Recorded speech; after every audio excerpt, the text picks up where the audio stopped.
అసలు ఏకొండూరు మండలంలో తెలుగుదేశం పార్టీ ఇప్పుడు అధికారంలోకి వచ్చిన తర్వాత ఏ ఒక్క కేసు కూడా పెట్టలేదు. బోర్లు పైపులు కోపించారని చెప్పి మీరు కేసులు పెట్టిస్తున్నారు మా మీద.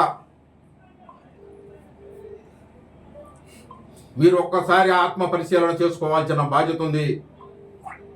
నాకు ఒక ఏకొండూరు మండలమే కాదు, అంతకుముందు అధికారం పార్టీ తెలుగుదేశం పార్టీ అధికారం ఉన్నప్పుడు తిరువూరు కాన్స్టిట్యున్సీ అన్ని మండలాలలో కూడా రమేష్ రెడ్డికి ఏంచి చైర్మన్ ఇవ్వాలి అన్న ఆలోచనతోటి నాకు చంద్రబాబు నాయుడు గారు ఏంచి చైర్మన్ నాకు అవకాశం ఇచ్చారు.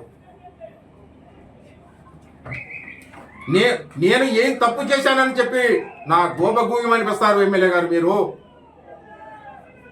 నన్ను దేనికి సస్పెండ్ చేస్తారు ఎమ్మెల్యే గారు? మీకు ఒక విఆర్ఓ కంప్లైంట్ చేసింది మీ మీద, ముందు తాగింది విఆర్ఓ. ఒక విఆర్ఓ భర్తని సర్పంచ్ నా కొడక అని చెప్పి పబ్లిక్ లో తిట్టారు మీరు. మిమ్మల్ని పార్టీ ఏం చేయాలనేది ఆలోచించుకోవాల్సిన అవసరం ఉంది. ఒక ఎస్సీ అతను కూడా మొన్న ముందు దాగి హాస్పిటల్లో ఉన్నాడు. అతను కూడా మిమ్మల్ని గురించే చెప్పాడు. మీ అందరికీ కూడా తెలుసు, మీడియా మిత్రులకి. ఒక ఎస్టీ మహిళ మీద మీరు చేయి చేసుకున్నారని చెప్పి కేసులు పెట్టింది మీ మీద. మేము ఏ తప్పు చేశామని చెప్పి మమ్మల్ని సస్పెండ్ చేస్తారు.